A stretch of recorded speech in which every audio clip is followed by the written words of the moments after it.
Hi everybody, number 27. So my last video was about how the nuns used to punish us. And of course I couldn't help but think a little bit about when I was teaching and how we punished.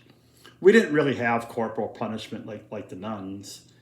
We did have a few teachers that specialized in what was called locker massages. We knew who they were. We knew there was a couple teachers that were doing that. Maybe the administration didn't know, but they were kind of well known for doing that. What a locker massage is it's roughly introducing a kid's backside to a few lockers, with the kid by the shirt. And yeah, so it's just a good thing that back then there weren't like all the videos that are available now and people with their phones out taping things. I mean, those teachers could have gotten quite a bit of trouble if they would try that nowadays. I mean, with all the videos, those massages would not have a happy ending.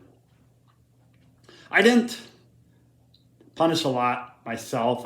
I did the normal things. I took away a recess, or maybe I had a kid go sit in the hallway for 5 minutes. Going to sit in the hallway for 5 minutes is not a punishment. I mean, there's a lot of times I wish I could have went and sat in the hallway for 5 minutes.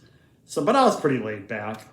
I think discipline is mostly proactive and partly just how much you're willing to put up with. I mean, I was kind of laid back, but there's a few of the teachers that I worked with, they were very tightly wound. The type that the rows had to be perfectly straight. The kids had to be quiet all the time.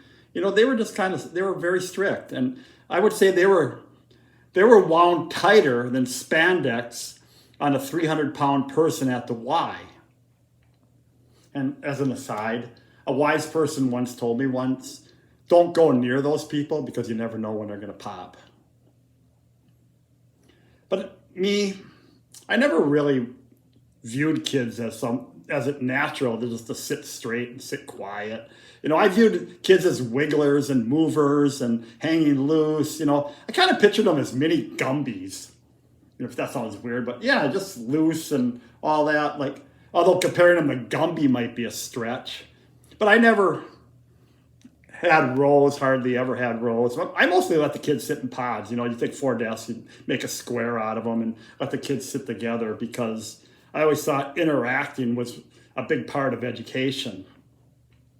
So, and all the kids that I've ever had, they knew the phrase peas in a pod.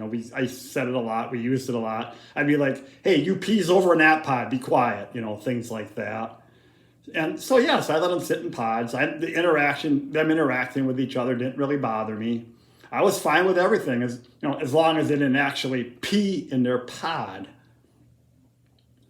So yeah, being a laid-back teacher, it's still pretty easy to maintain a classroom without being overly strict. All you got to do is hang loose, relax, and most importantly, just handle most of the things with humor. And even more importantly than that is once school is over, drink heavily. Okay, take care, everybody.